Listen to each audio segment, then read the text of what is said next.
ओम शांति। सुनते हैं 26 दिसंबर 78 के अव्यक्त बाप दादा के मधुर महावाक्य, इष्ट देव की विशेषताएं। सदा बाबा ने विशेष आज की मुरली में बच्चों के 4 रूपों के वंश कौन कौन से हैं इस पर बताया। फिर बाबा ने श्रेष्ठ इष्ट देव बनने की 8 विशेषताएं कौन सी हैं, और बाबा ने जन्म जन्म के लिए भक्त निश्चित करने का क्या तरीका है। लास्ट बाबा ने भारत में विजय के झंडे का फाउंडेशन कब मजबूत होगा। तो अब सुनते हैं 26 दिसंबर 78 की मुरली, इष्ट देव की विशेषताएं। आज की मुरली में बाबा ने 8 विशेषताएं बताई हैं। बहुत सुंदर मुरली, ध्यान से सुनेंगे। सदा परम पूज्य तथा आत्माओं को पुजारी से पूज्य देवता बनाने वाले शिव बाबा बोले, आज बाप दादा हर बच्चे के एक ही समय पर 4 रूपों का वंश देख रहे हैं। पहला हरेक शिव वंशी, दूसरा ब्रह्मा वंशी, तीसरा देवता वंशी, चौथा इष्ट देव वंशी। हरेक के 4 वंश का रूप बाप दादा के आगे स्पष्ट है। भक्ति मार्ग में आप ही श्रेष्ठ आत्माएं भिन्न भिन्न रूप में भक्तों के इष्ट देव बनते हो। इस समय भी आप सबके भक्त आप इष्ट देवों को व देवियों को पुकारते रहते हैं।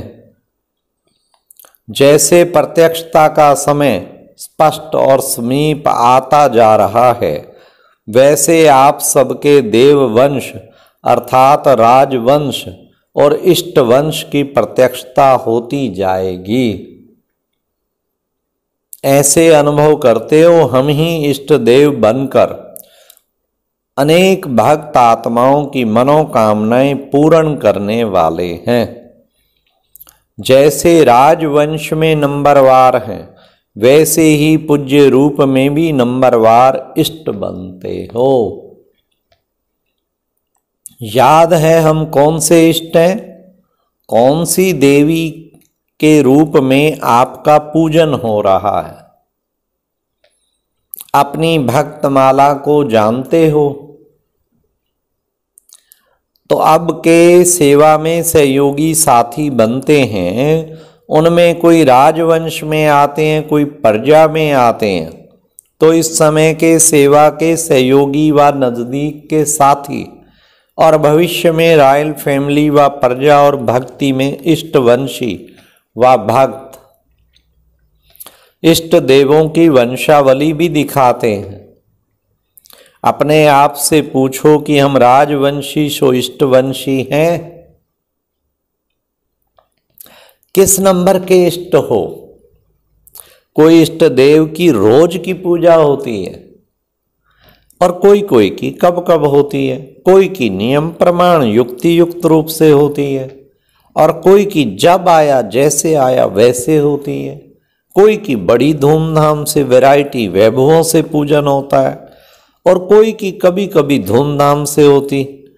कोई की भक्तमाला तो बहुत बड़ी होती, अनगिनत संख्या के भक्त होते, और कोई के बहुत थोड़े से भक्त होते हैं। लेकिन ब्राह्मण वंशी सो राजवंशी छोटा व बड़ा इष्ट देव बनकर इष्ट देव जरूर बनते हैं। तो आप सभी भक्तों के इष्ट हो, आप सभी भक्तों के इष्ट हो। बाप दादा आज सभी को इष्ट देव व इष्ट देवी के रूप में देख रहे हैं। मेरे बच्चे कितने पूज्य हैं, वाह बाबा आज कितना खुश है। हाँ, कितनी पूजा हो रही है उनकी, लाखों भक्तों की कतारें लगी पड़ी हैं मंदिरों में। अपना पूज्य स्वरूप भी सदा सामने रखो। श्रेष्ठ इष्ट देव बनने वाले की विशेष 8 बातें याद रखो। जैसे अष्ट शक्तियां याद है ना, इष्ट बनने की 8 विशेषताएं हैं। उसको तो अच्छी तरह से जानते हो ना। अपने यादगार चित्रों में देखने से भी वे विशेषताएं अनुभव होंगी। अब वो कौन सी 8 विशेषताएं हैं वो भी ध्यान से सुनो। पहली विशेषता, इष्ट देव सदा रहम दिल होगा। कौन सा रहम? हर आत्मा को भटकने व भिखारीपन से बचाने का, हर एक के ऊपर रहम करेगा। निष्काम रहम दिल होगा।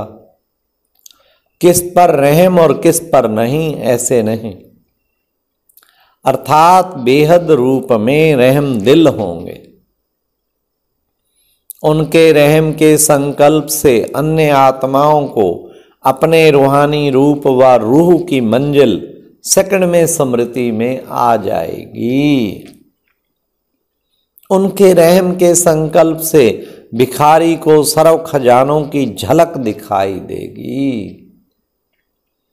भटकती हुई आत्माओं को मुक्ति व जीवन मुक्ति का किनारा व मंजिल सामने दिखाई देगी। ऐसा रहम दिल होगा।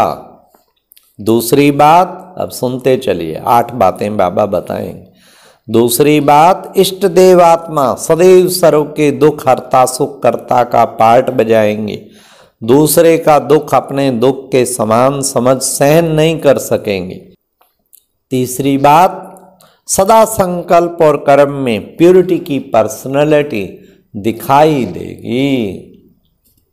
चौथी बात, सदा स्वभाव में संस्कार में चलने में सिंपल लेकिन श्रेष्ठ दिखाई देगा।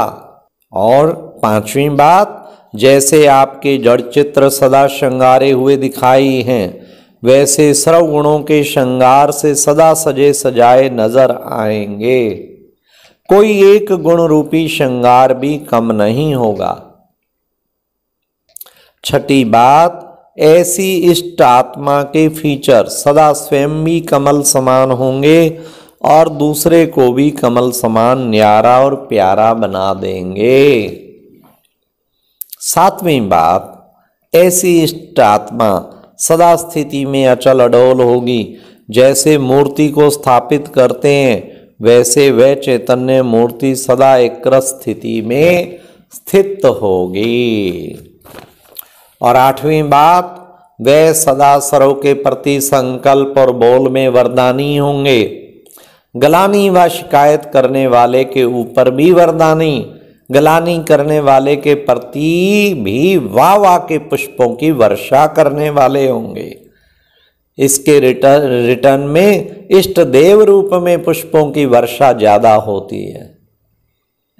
महिमा करने वाले की महिमा करने कॉमन बात है, लेकिन गलानी करने वाले के गले में भी गुणमाला पहनाना जन्म जन्म के लिए भक्त निश्चित कर देना है। अंडरलाइन करना, देखो कितनी सुंदर पॉइंट।